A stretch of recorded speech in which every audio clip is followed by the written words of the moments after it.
말씀과 함께하는 성경 통독 해설 시간입니다. 우리는 하루하루를 열심히 살아가려고 노력합니다. 할 수 있으면 실수를 저지르지 않고 내가 원하는 목적 이상의 것들을 성취하며 세상을 살아가고자 노력합니다.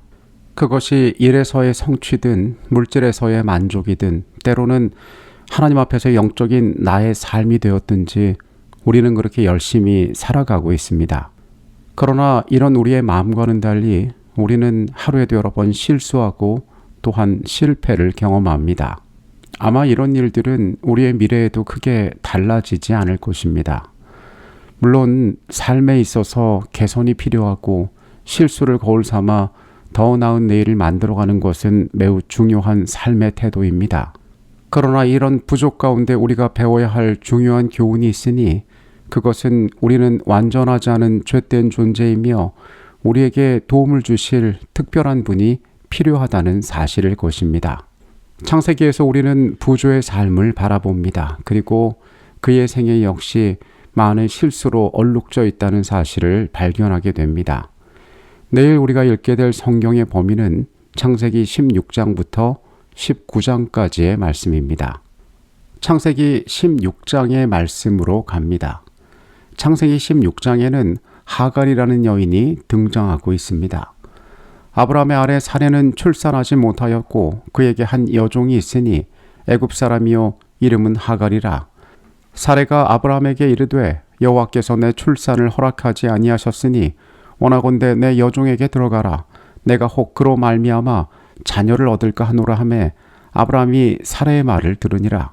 하갈이란 여인은 그들이 기근을 피해 애굽에 갔을 때에 애굽 왕으로부터 얻게 된 종이었습니다.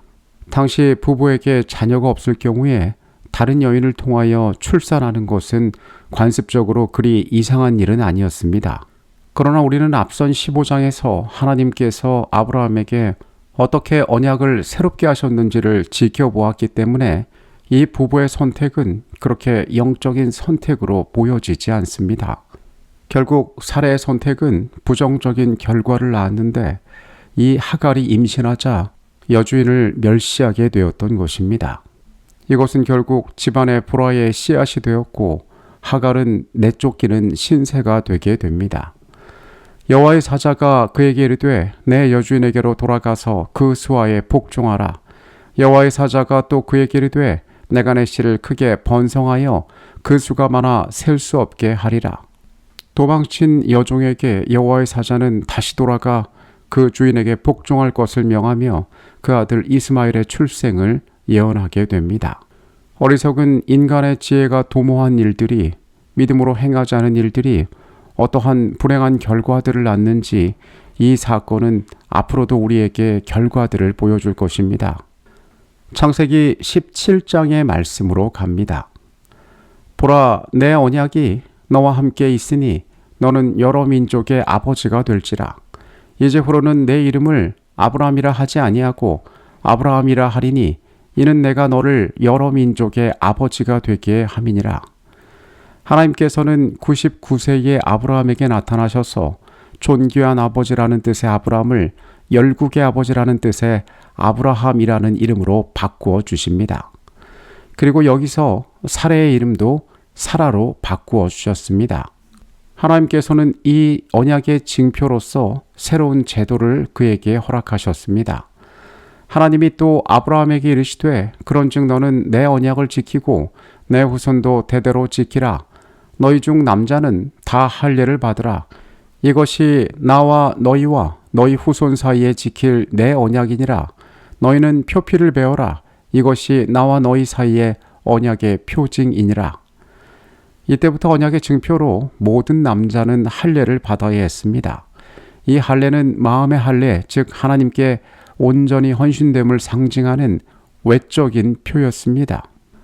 아브라함이 엎드려 웃으며 마음속으로 이르되 100세 된 사람이 어찌 자식을 낳을까? 사라는 90세니 어찌 출산하리요 하고 아브라함이 이에 하나님께 아뢰되 이스마엘이나 하나님 앞에 살기를 원하나이다. 하나님이 이르시되 아니라 내 아내 사라가 내게 아들을 낳으리니 너는 그 이름을 이삭이라 하라. 내가 그와 내 언약을 세우리니 그의 후손에게 영원한 언약이 되리라. 하나님께서는 하갈이 아닌 사라를 통해 아들을 주시겠다고 확언하시며 그의 이름을 웃음이라는 뜻의 이삭이라고 하라고 명하십니다. 하나님의 방법대로 하나님의 때에 그분의 일을 이루시겠다는 말을 반복하여 약속하셨던 것입니다. 창세기 18장의 말씀으로 갑니다. 여호와께서 마므레의 상수리 나무들이 있는 곳에서 아브라함에게 나타나시니라. 날이 뜨거울 때에 그가 장막문에 앉아 있다가 눈을 들어본즉 사람 셋이 맞은편에 서 있는지라.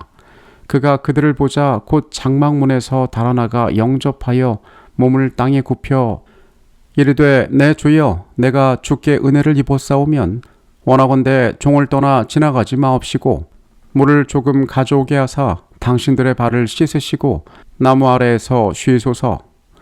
아브라함은 매일 저녁 마을 어귀에 나가서 손님들을 기다리고 그가 만난 나그네들을 정성껏 대접하였습니다.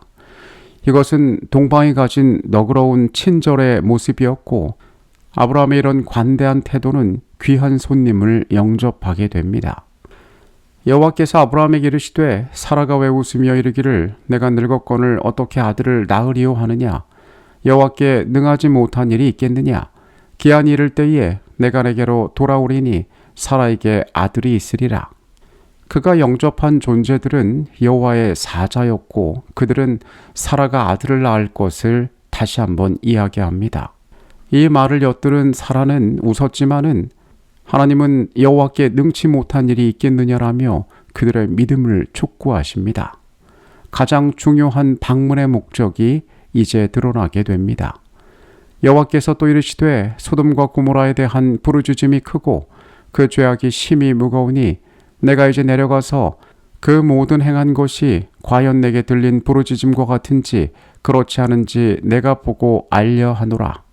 사자들은 죄의 종 아브라함에게 그들의 방문의 목적을 이야기합니다. 그것은 소돔의 멸망을 위하여 그들이 길을 떠난다는 것이었습니다. 그곳에 살고 있는 조카가 생각난 아브라함은 간절하게 그들에게 중보합니다. 그 땅에 의인이 있다면은 하나님께서 그 성을 멸하심이 부하실진데 몇 명까지 기다리시겠냐라고 묻습니다. 이 숫자는 점점 줄어서 의인 10명까지 내려가게 됩니다. 사실 소돔의 멸망은 아브라함 개인과는 아무런 관계가 없었지만은 그가 이 문제를 위하여 애쓰는 모습에서 우리는 하나님의 긍휼을 구하는 중보자의 모습을 바라보게 됩니다. 창세기 19장의 말씀으로 갑니다. 19장에서는 소돔의 멸망의 이야기가 나와 있습니다. 그들이 눕기 전에 그 성사람 곧 소돔 백성들이 노소를 막론하고 원근에서 다 모여 그 집을 에워싸고 롯을 부르고 그에게 이르되 오늘 밤에 내게 온 사람들이 어디 있느냐 이끌어내라 우리가 그들을 상관하리라. 롯이 문 밖에 무리에게 나가서 뒤로 문을 닫고 이르되 청하노니 내 형제들아 이런 악을 행하지 말라. 두 천사는 소돔에 도착하여 롯의 영접을 받게 됩니다. 그러나 그곳의 악한 자들이 이 나그네들을 성적으로 상관하려 합니다. 이것은 그 도시의 도덕적 타락상이 얼마나 악했는지를 우리에게 보여주는 장면입니다. 여호와께서 하늘 곧 여호와께로부터 유황과 불을 소돔과 고모라에 비같이 내리사 그 성들과 온 들과 성에 거주하는 모든 백성과 땅에 난 것을 다 엎어 멸하셨더라. 소돔을 방문한 사자들은 롯과 그 가족들을 성 밖으로 이끌어냅니다. 그 후에 소돔과 고모라는 불의 심판을 받게 됩니다. 26절의 말씀은 그의 가족 가운데 있었던 운명에 대하여 말해줍니다. 롯의 아내는 뒤를 돌아보았으므로 소금 기둥이 되었더라. 뒤를 돌아보지 말라는 명령을 어기고 세속의 미련 때문에 뒤를 돌아보는 롯의 아내는 소금 기둥이 되었습니다. 멸망의 순간에도 그녀가 포기하지 못했던 것이 있었다는 것입니다. 사라를 통하여 약속을 성취시키시겠다는 하나님의 약속을 아브라함은 여러 번 신뢰하지 못하였습니다. 인간의 조급함이 가져오는 결과들이 우리의 삶에 어떤 영향을 미치는지를 보여주는 교훈이라 할 것입니다. 아브라함은 자신의 조카를 위하여 자기가 알지 못하는 도성을 위하여 하나님 앞에 중보합니다. 악한 세상 가운데 살아가는 우리의 모습이 어떠한 태도를 가져야 할지를 생각해 보게 하는 모습입니다. 예수님께서는 누가복음 17장에서 마지막 시대가 롯의 때와 같으리라고 말씀하셨습니다. 소돔의 멸망에서 우리는 언젠가 분명히 그처럼 멸망할 이 세상을 살아가는 올바른 교훈을 얻어야 할 것입니다. 말씀의 교훈이 우리의 삶에 넉넉하게 남기를 간절히 원합니다. 평안한 밤 되시고요. 내일 새로운 말씀으로 함께하도록 하겠습니다. 하나님, 우리의 매일의 삶 가운데 나타나셔서 우리의 실수와 부족들을 깨닫게 하시고 거룩한 교훈들로 우리를 매일 새롭게 하여 주시옵소서. 주님 안에서 더 나은 존재들이 되어가게 하여 주시옵소서. 그와 동시에 우리 스스로 얼마나 연약한 존재인지를 매일 고백하고 주님 의지하며 살아가도록 인도하여 주시옵소서. 예수 그리스도 이름으로 기도합니다. 아멘.